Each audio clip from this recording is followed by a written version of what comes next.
Hello guys, কি অবস্থা সবার? আশা করি সবাই ভালো আছেন আর আমিও অনেক ভালো আছি। আর আজকে আমি আমার বন্ধু মিলে যাচ্ছি ঘুরতে। কোথায় ঘুরতে যাচ্ছি কিচ্ছু জানি না। আশপাশের জায়গাগুলো খুবই সুন্দর লাগলো আর রাস্তাঘাটগুলো খুব ভালো লাগছিল।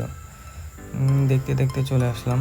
একজন দেখলাম ডাল ভাজা খাচ্ছিল, দেখে আমাদের লোভ লাগলো যে আমাদেরকে একটু দেন, আমরাও খাই।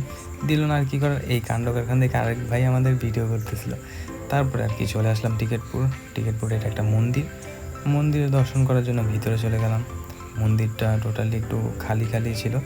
দেখলাম ওপরে ভাষা, কিসের ভাষা? পাখির ভাষা। পাখি থাকে না থাকে তা জানি না। তারপর আর কি বেরিয়ে গেলাম। তারপরে দেখলাম রাস্তায় একজন চা বিক্রি করতেছে। তো বললাম আমাদেরকে একটু চা দেন, আমরা খেয়ে দেখি কেমন। বললো হ্যাঁ, ভালো হবে, খেয়ে দেখো, যদি ভালো না হয় তাহলে টাকা দেবে না। ঠিক আছে, দেন, খাই।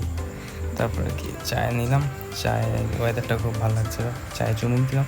দেখলাম আসলে যে না, ভালো, চাটা খুবই ভালো ছিল। তারপরে আর